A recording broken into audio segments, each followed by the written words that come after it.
बिस्मिल्लाहिर्रहमानिर्रहीम अस्सलाम वालेकुम नादरीन, आप यूट्यूब चैनल देख रहे हैं। मैं इमरान खान हूँ। नादरीन, मैंने पिछले वीलॉग में आपको बताया था कि इमरान खान साहब ने ये दावा किया कि पाकिस्तान के मौजूदा आर्मी चीफ और फील्ड मार्शल सैयद आसिम मुनीर साहब, ये जब DGISI थे और इनको इनके ओहदे से बरतरफ किया जा रहा था, उस वक्त इन्होंने कोशिश की कि उस वक्त के वज़ीर आज़म इमरान खान साहब को इन्फ्लुएंस किया जा सके अपने ओहदे को बचाने के लिए। तो इन्होंने मुलाकात करने की कोशिश की बुशरा बीबी से, और बुशरा बीबी से मुलाकात के लिए जो चैनल इस्तेमाल किया, जिसके बारे में इमरान खान साहब ने बताया, वो चैनल जुल्फी बुखारी साहब थे कि जुल्फी बुखारी साहब को रब्ता किया और रब्ता करके कहा जी मुलाकात करवा दें बुशरा बीबी से मेरी, और बुशरा बीबी ने वो मुलाकात करने से इनकार कर दिया। और इमरान खान साहब अब ये कहते हैं कि यही वजह है कि आसिम मुनीर बुशरा बीबी अपना गुस्सा उतार रहे हैं या उन्हें निशाना बना रहे हैं। अब ये जो मामला था, ये तो इमरान खान साहब ने कहा था, तो मैंने जुल्फी बुखारी साहब से रब्ता किया और कोशिश की कि उनसे पता करूं। तो मेरा उनसे रब्ता हो गया, क्योंकि जुल्फी बुखारी साहब अमेरिका में मौजूद हैं और वहाँ वो एक बड़ी इंपॉर्टेंट हेयरिंग है जो वहाँ पे हुई है अमेरिका में। और उसकी तफसीलात मैं आपको बाद में बताता हूँ। ये Tom Lantos human right commission है अमेरिका में, कांग्रेस में, और ये बहुत इंपॉर्टेंट कमीशन है। इसी कमीशन में जब हेयरिंग हुई थी अहमद नूरानी के भाइयों के हवाले से, तो फौरी तौर पे अहमद नूरानी के भाइयों को ISI ने रिलीज़ कर दिया था, और बाद में ये कहानी बनाई गई थी कि कच्चे के डाकू इन्हें उठाकर ले गए थे और उसके बाद वो वहाँ से फरार होकर आ गए, या पुलिस वहाँ पे चली गई, या कुछ इस तरह बाजियाब हो गए। तो ये कहानी थी। अच्छा जी, अब ये इसमें जुल्फी बुखारी साहब ने बिल्कुल कन्फर्म किया जी, और इन्होंने कहा कि तब हमारे राब्ते हुआ करते थे आसिम मुनीर साहब से, ये DGISI थे, हुकूमत के साथ ये राब्ता कर सकते थे, और DGISI ने उस वक्त बुशरा बीबी से मिलने की ख्वाहिश का इजहार किया था, लेकिन बुशरा बीबी ने मिलने से इनकार कर दिया था। यह बुशरा बीबी उस वक्त नहीं मिली थी, उस वक्त के DGISI जब इनको ओहदे से बरतरफ किया जा रहा था आसिम मुनीर साहब से। अब कुछ लोग ये कह रहे हैं कि एक्चुअली आसिम मुनीर साहब मिलना चाहते थे बुशरा बीबी को करप्शन के मामलात में, कोई इंक्वायरी कर रहे थे वो। तो एक तो DGISI ने करप्शन में क्या इंक्वायरी कर दी, उनका तो ताल्लुक ही कोई नहीं है इन चीज़ों से, और दूसरा क्या वो ये चाह रहे थे कि वो जाएं और जाके बुशरा बीबी से तहकीकात करें खातून अव्वल से। तो ये कोई बातें ना, कोई सेंस नहीं बनती। अच्छा, बहुत सारे लोग ये कहानी सुनाते हैं और बार बार ये कहते हैं कि हाफिज सैयद आसिम मुनीर साहब जब DGISI थे तो जनाब ने कोई करप्शन पकड़ ली थी बुशरा बीबी की, फराह खान की और उस्मान बुज़दार की, और इन्होंने कहा था कि जी ये लोग करप्शन कर रहे हैं, तो इस गुस्से में इमरान खान ने इन्हें ओहदे से हटा दिया था। ये अब जो कहानी मार्केट में फ्लोट की गई आज से 2-2.5 साल पहले, वो ये है। हालांकि इससे पहले किसी को इस कहानी का पता भी नहीं था, कोई अलिफ बे भी नहीं थी इस कहानी की, लेकिन अचानक से ये कहानी मार्केट में फ्लोट की गई कि ये जनाब हुआ था। देखिए, अब वही आसिम मुनीर साहब मुल्क के स्याह और सफ़ेद के मालिक बने हुए हैं। अब वो फील्ड मार्शल भी हैं, आर्मी चीफ भी हैं, और ये हुकूमत भी उनके कदमों में बैठी हुई है। तो जो चाहे वो करें। कल वो अहमद वली खान ने ठीक बात की ना कि मौजें तो सारी जो हैं वो इधर हैं और इनको तो कोई छेड़ नहीं सकता। तो ताकत तो सारी जनाब, ताकत का जो मंबा है वो तो आर्मी चीफ हाउस है, इस वक्त उनके पास है ताकत GHQ में।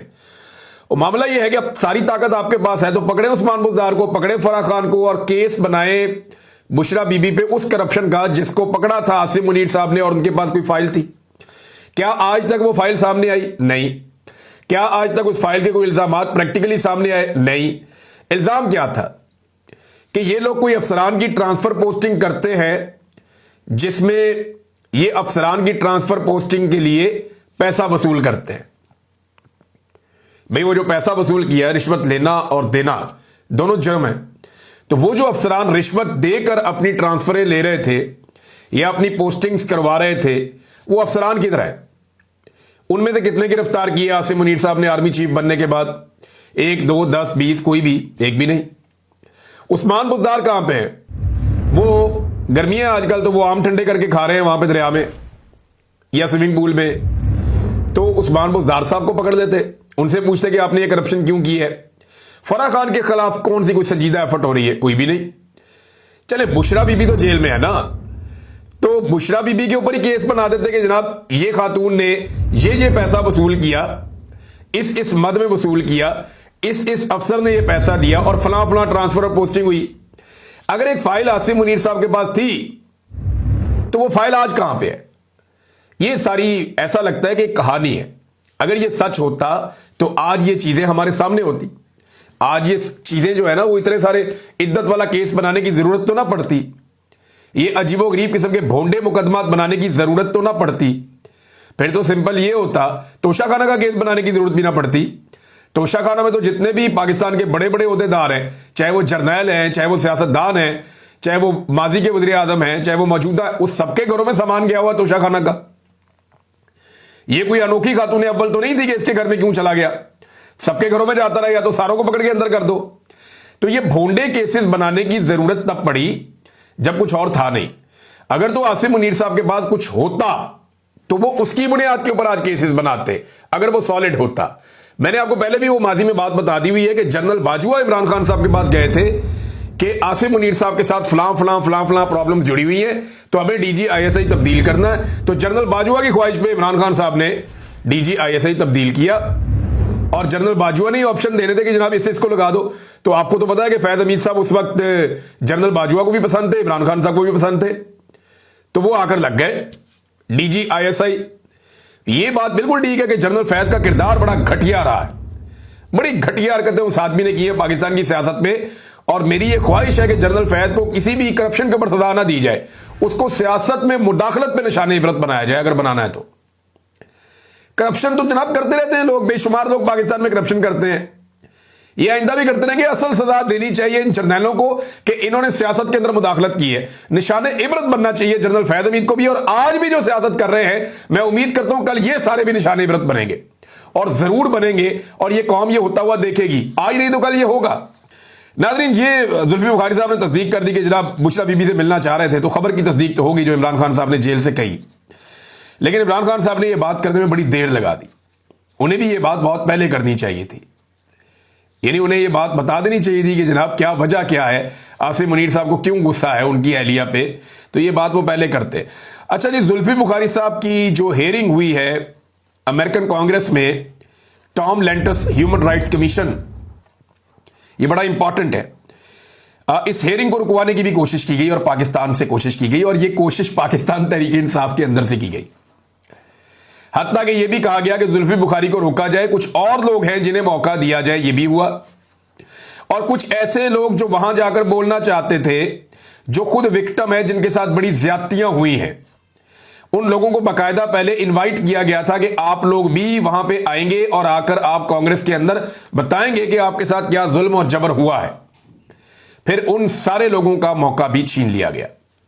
बहरहाल जुल्फी बुखारी साहब का मौका नहीं छीन सके, उन्होंने जाकर बात की, इमरान खान साहब पर जो मुकदमात हैं उस हवाले से बात की, जो जेल में उन पर और उनकी अहलिया पर सख्तियां हो रही हैं उन पर बात की, जो दीगर कैदी हैं पाकिस्तान तहरीक इंसाफ के कितनी बड़ी तादाद में है, कितने लोग पकड़े गए हैं, कैसे रहनुमा अभी भी जेलों में है, उसके बारे में बात की, जो लोग इंतखाबी धांधलियों में मुलव्वस हैं उस पर बात की, इंतखाबी निशान छीनने पर बात की, और फिर किस तरह फॉर्म 47 जारी किए गए उस पर बात की, इंसानी हुकूक की खिलाफ वर्जियों का मामला उठाया। जुल्फी बुखारी ने चादर और चार दीवारी का तकद्दुस पामाल होने पर बात की, जबरी गुमशुदगियों के मामलों के ऊपर बात की, मीडिया पर जो पाबंदियां और सेंसरशिप पाकिस्तान में लगी हुई है इस पर भी बात की। इन्होंने बताया कि जो अरशद शरीफ साहब के साथ हुआ, जो बाकी सहाफियों के साथ हो रहा है, जिन्हें अपना वतन छोड़ना पड़ गया उनके बारे में बताया, जिन्हें जबरी तौर पर लापता किया गया उनके बारे में बताया। फिर जो फील्ड मार्शल की मुलाकात हुई डोनाल्ड ट्रंप से, इस पर मायूसी भी हुई पाकिस्तानी कौम को। और ये जो सारी चीजें हैं ये जुल्फी बुखारी साहब ने, और बहुत सारी और डिटेल मैं सारी तो आपको बता नहीं सकता, ये बाकायदा वो पढ़ा हुआ है इंटरनेट पे, आप जाके पढ़ सकते हैं। तो बहुत बड़ी एक डेवलपमेंट है और ये भी रुकनी नहीं है। आने वाले दिनों में और भी कुछ हेयरिंग्स आ रही हैं जिनमें जुल्फी बुखारी और उनकी टीम ये इंपॉर्टेंट रोल प्ले करेंगे, कुछ और लोग हैं वो भी इंपॉर्टेंट रोल प्ले करेंगे आने वाले दिनों में। तो ये लंबी लड़ाई है, ये इतनी जल्दी खत्म नहीं होनी। पाकिस्तान तहरीक इंसाफ के अंदर एक धड़ा है जो पाकिस्तान में मौजूद है, और ये बड़े ताकतवर लोग हैं, अहम पोजीशनों पे इस वक्त मौजूद हैं, चाहे पार्टी के ओहदे हों, चाहे खैबर पख्तूनख्वा की गवर्नमेंट इनके पास है। तो ये समझते हैं कि एस्टेब्लिशमेंट के साथ एक डील पक चुकी है और अब वो डील तैयार हो जानी चाहिए। कुछ दिन पहले एक छोटी सी डील हुई भी है और वो डील बड़ी जल्दी बेनकाब हो जाएगी और आपके सामने भी आ जाएगी कि कौन सी डील हुई, किसने डील की। लेकिन इमरान खान साहब की एक बहुत ही करीबी साथी हैं, बहुत ही करीबी, पॉलिटिकल पल छोड़ दें आप, अभी मैं नाम नहीं लेना चाहता, लेकिन ये जल्दी आपको पता चल जाएगा कि एक डील बिल्कुल माजी करीब के अंदर हुई है। अच्छा नाज़रीन, अब एक और चीज मैं आपके साथ यहां शेयर कर दूं कि पूरा वस्ती पंजाब इस वक्त डूब रहा है। थोड़ी सी बारिश होती है, पंजाब डूबना शुरू हो जाता है और लोगों का करोड़ों अरबों का नुकसान हो रहा है। आम आदमी जो है वो बहुत ज्यादा मायूसी का शिकार है कि एडमिनिस्ट्रेशन बिल्कुल घोड़े बेचकर सो रही है। पहले ये लोग काम कर रहे होते थे, बारिशें आने से पहले बंदोबस्त करते थे, बंद देख लेते थे, पानी के रास्ते देख लेते थे और कोशिश की जाती थी कि बारिशों में नुकसान कम हो। इस मरतबा जो टिकटॉकर हुकूमत है जाली फार्म 47 की, इन्हें पता है कि अवाम वोट दे या ना दे, हमने तो इक्तदार में आना है, क्योंकि हम तो बूटों के तस्मों के साथ लटक के इक्तदार में आए हैं और ऐसे ही हम लास्टिक की शलवारें पहन के बार बार इक्तदार में आ जाएंगे। लिहाजा इन्हें परवाही नहीं है और अवाम डूब रही है। अब जो बंदा गिला शिकवा करता है उसको उठा के अंदर डाल देते हैं और कह ये रहे हैं कि अमेरिका में भी सैलाब आया, बाकी दुनिया में भी सैलाब आए, बड़े बड़े मुल्कों की मिसालें दे रहे हो। भाई वहां पे सैलाब आए हैं, ये रूटीन की बारिशें हैं जिनके अंदर पूरे के पूरे शहर डूब गए हैं। रूटीन की बारिशों को वो तरक्की याफ्ता ममालिक जो है वो घास भी नहीं डालते। और दूसरी बात यह है कि वहां पे अगर ज्यादा बारिशें हो जाए और पानी खड़ा हो जाए तो कोई लंबे बूट पहन के यूं करके खड़ा नहीं हो जाता। वहां पे कोई उसके ऊपर अपनी तशहीरी मुहिम नहीं चला देता, वहां पे कोई शुएब को फोन नहीं कर रहा होता, ऊंची सड़कों पे फिर के अपनी पब्लिसिटी नहीं करवा रहा होता, सहाफियों के टोले को अपने मनपसंद को लेकर कोई अपनी पब्लिसिटी नहीं कर रहा होता। तो इसलिए वहां पे तनकीद भी उस तरह से नहीं होती। दूसरा, वहां पे कोई भी आफत आ जाए उसके बाद जो रिस्पॉन्स है गवर्नमेंट का या इदारों का वो ऐसा शानदार होता है कि वहां के लोग कहते हैं जी ठीक है, हमारा नुकसान हुआ, पूरा हो गया। मुझे बताया ना पाकिस्तान में कितने लोगों की गाड़ियां डूब जाती हैं, कभी आज तक किसी एक का भी नुकसान पूरा हुआ? इंश्योरेंस का पाकिस्तान में सिस्टम है नहीं, कानून पाकिस्तान में अजीबोगरीब बनाए हुए हैं।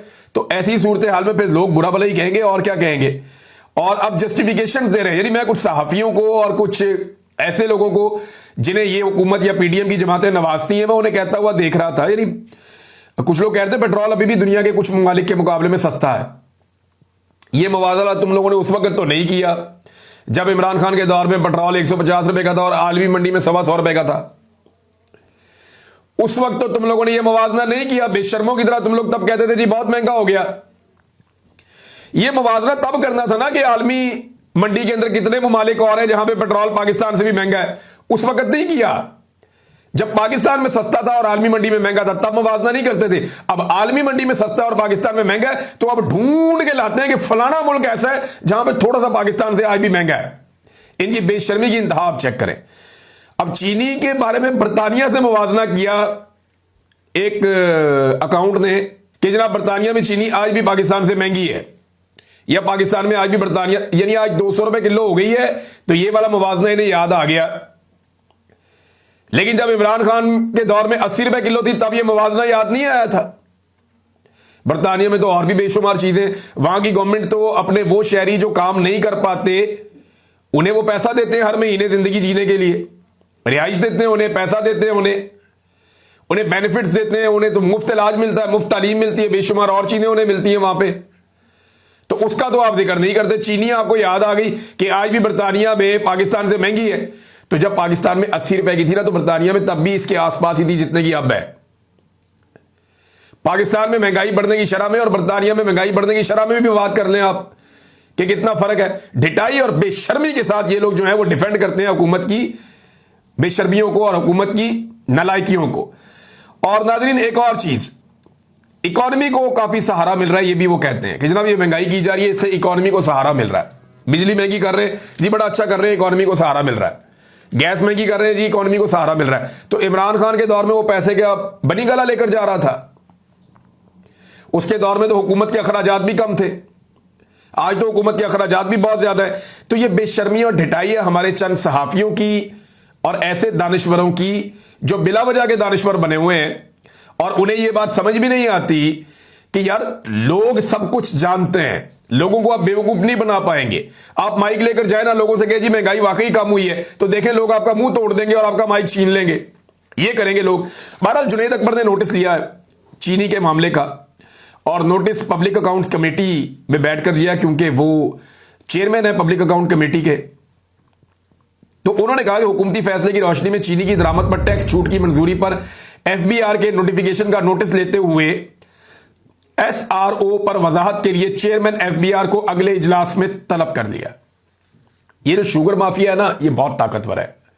शब्बर जैदी साहब ने कहा था, इमरान खान साहब की टीम का एक दौर में हिस्सा थे, उन्होंने हाल ही में कहा कि जो शुगर माफिया है ना, इसके खिलाफ ना पीपल्स पार्टी कुछ कर सकती है, ना पीएमएलएन कुछ कर सकती है, ना पीटीआई कुछ कर सकती है, और ना इसके खिलाफ फौज कुछ कर सकती है। ये इतना ताकतवर है, इतनी ताकत है इनके अंदर। सारी पॉलिटिकल पार्टीज को इन्होंने पकड़ा हुआ है जड़ से, और ये माफिया हर पॉलिटिकल पार्टी के अंदर अपनी जगह बना लेता है, अपने बंदे इंजेक्ट कर देता है कि जनाब कल को वहां प्रॉब्लम होगी तो वहां से आपने ये मामला देख लेना है। और हर जगह पे ये इन्वेस्ट भी करते हैं, खरबों रुपया कमाते हैं तो अरबों रुपया ये इन्वेस्ट भी कर देते हैं, इन्हें फर्क ही कोई नहीं पड़ता। तो ये मामला है शुगर माफिया का। अब मसला ये है कि पहले पाकिस्तान से बाहर इन्होंने चीनी भिजवा दी कि यार भेज दो पाकिस्तान से बाहर, हमारे पास इजाफी चीनी है। तब पूरा पाकिस्तान चिल्ला रहा था, सहाफी कह रहे थे, इकोनॉमिस्ट कह रहे थे यार दाम भेजो, हमें जरूरत पड़ेगी। अब जब हमें जरूरत पड़ गई है तो चीनी यहां पे बहुत महंगी हो गई है, माफिया पैसा बना रहा है, धड़ाधड़ पैसा बन रहा है, और अब बाहर से चीनी इंपोर्ट कर दिए दोबारा कि जनाब फिर ले आओ, और उसके ऊपर टैक्स भी छोड़ दिए ताकि माफिया फिर पैसा कमा ले हर चीज के अंदर। और आईएमएफ इनके गले पड़ गया इस मामले को लेकर। उन्होंने कहा यार ये क्या बकवास है, पहले आपने चीनी पाकिस्तान से बाहर भेज दी, अब आप कह रहे हैं चीनी पाकिस्तान वापस लानी और टैक्स भी आपने नहीं लेने, टैक्स भी आपने छोड़ देने। ये कौन सी आपकी फूड इमरजेंसी लगी हुई है पाकिस्तान में? तो इनके अजीबोगरीब हरकतों से आईएमएफ भी परेशान हो गया कि यार ये कर क्या रहे हैं। नादरीन, अली अमीन गंडापुर का एक बड़ा इंपॉर्टेंट स्टेटमेंट है, और गंडापुर साहब ने कहा कि गरीब का चालान मत करो, बड़ी गाड़ी वाले को तुन कर रखो। ये बड़ी जबरदस्त सोच है कि गरीब आदमी जो है वो कमजोर है बेचारा, वो पता नहीं किस सोच में जा रहा है, लोग बहुत परेशान है, बेचारों को खाने के लाले पड़े हुए, महंगाई इतनी है। उसका जब आप चालान कर देते हैं ना तो उसका सारा बजट ही मुतासिर हो जाता है। तो गरीब का चालान मत करो, बड़ी गाड़ी वाला जो है उसको तुन कर रखो। बड़ी गाड़ी वाले को तो आपने टिकट दे दिया गंडापुर साहब। ये सोच आप सिर्फ लोगों को बताने के लिए, तकरीर करने के लिए। जो आपके गरीब कारकुन थे, जो ऐसे कारकुन जिनके लिए आज भी पेशावर के अंदर एहतजाज हुआ और कारकुनों ने कहा ये इनका हक बनता था, इन्हें टिकट मिलना चाहिए था, उनको हटाकर आपने मिर्जा अफरीदी को टिकट दे दिया। ये फैसला अगर इमरान खान का भी है तो गलत फैसला है ना। ये कैसे हो सकता है कि इमरान खान या उसके नजरिए के लिए कुर्बानियां दे आम वर्कर, आम आदमी, मारे खाए आम आदमी, मारे खाए बेचारे उसके पुराने साथी, और एक सरमायादार आए और आकर टिकट लेकर चला जाए। तो ये तो वही मामला हो गया ना कि गरीब को कुछ नहीं कहना, अपने अमीर को तुन के रखो। ये कहने की बातें हैं सिर्फ, फिर ये तो जुबानी कलामी बातें हैं। एक्चुअली तो अमीर को और सरमायादार को आप सलाम पेश करते हैं टिकट समेत। नाज़रीन, कलात में एक बड़ा अनफॉर्चुनेट इंसिडेंट जो है वो भी रिपोर्ट हुआ है थोड़ी देर पहले जब मैं वीडियो रिकॉर्ड कर रहा हूं। एक मुसाफिर बस पे फायरिंग हुई है, एक मरतबा फिर अफसोसनाक इंसिडेंट, और ये दहशतगर्दी के वाकयात रुकने नहीं पा रहे। पाकिस्तान की इंटेलिजेंस की नाकामी है और पाकिस्तान की सिक्योरिटी फोर्सेस को इन वाकयात को हर हाल में रोकना चाहिए। मुसाफिर बस के ऊपर फायरिंग हुई है, 3 लोग उसमें शहीद हो गए और 5 लोग उसमें जख्मी हो गए हैं।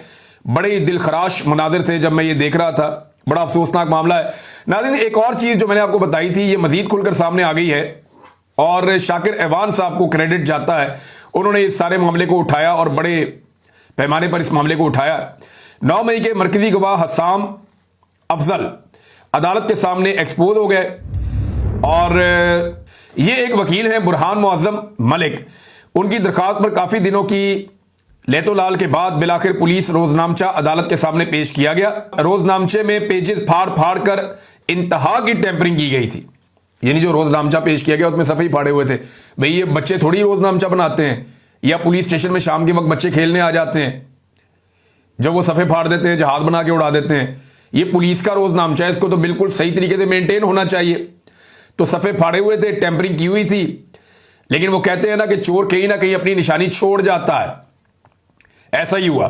रोजनामचा में मरकजी गवाह हसाम अफजल की उस रोज ना सिर्फ छुट्टी दर्ज थी, बल्कि साथ ही एसएचओ की जानिब से यह नोट भी लिखा हुआ था कि यह छुट्टियां करने का आदी है ये बंदा। अब इसकी थाने में वापसी तब होगी जब ये एसपी साहब के सामने पेश होगा। अंदाजा करें आप। अब इस पे नईम हैदर पंजूता साहब कह रहे हैं कि ये बड़ा अहम गवाह है और इसकी वजह से इमरान खान जेल में है, कि ये जमान पार्क में गया था और जाकर इसने खुफिया मिशन के ऊपर 9 मई के बारे में सारी साजिश और सारा मंसूबा इसने खुद देखा था। ये बंदा तो उस दिन छुट्टी पे था और इसके बारे में बाकायदा रोजनामचे में लिखा हुआ है। ये वैसे अल्लाह ताला कैसा मेहरबान है, कैसे अल्लाह ताला मदद करता है कि जिस बंदे पे पूरा मुकदमा खड़ा है, जो बंदा जाता है जाके खुफिया तरीके से इमरान खान साहब का सारा मंसूबा सुनता है और आकर गवाह बन जाता है। जिस तारीख को वो ये सारा कुछ करता है उस तारीख को बंदा ही छुट्टी पे है, और ना सिर्फ छुट्टी पे है बल्कि एसएचओ ने वहां लिखा हुआ है, एसएचओ ने लिखा हुआ है कि ये बड़ा आदी मुजरिम है, ये बहुत छुट्टियां करता है, एसपी के सामने पेश होगा तो इसको वापस नौकरी पे आने की इजाजत दी जाएगी, ये वापस ज्वाइन करेगा। अब आप अंदाजा करें। और ऐसे ही गवाहों के बयानों को बुनियाद बनाकर नईम हैदर पंजूथा के मुताबिक इमरान खान की जमानतें खारिज की गई हैं। यह है नाजरीन पाकिस्तान का निज़ाम इंसाफ, और यह केसेस बनाए गए हैं भोंडे किस्म के इमरान खान के खिलाफ। नाजरीन एक और डेवलपमेंट हुई है, और वो ये है कि इस्लामाबाद प्रेस क्लब के बाहर बलोच यकजहती कमेटी और सिविल सोसाइटी के ज़रिए एहतमाम नेशनल प्रेस क्लब इस्लामाबाद के बाहर लापता अफराद की बाजियाबी के लिए एहतजाज शुरू हो गया है। वहां पे एक आर्जी तौर पे कैंप लग गया है, वो अपने प्यारों की तस्वीरें लेकर बेचारे बैठे हैं।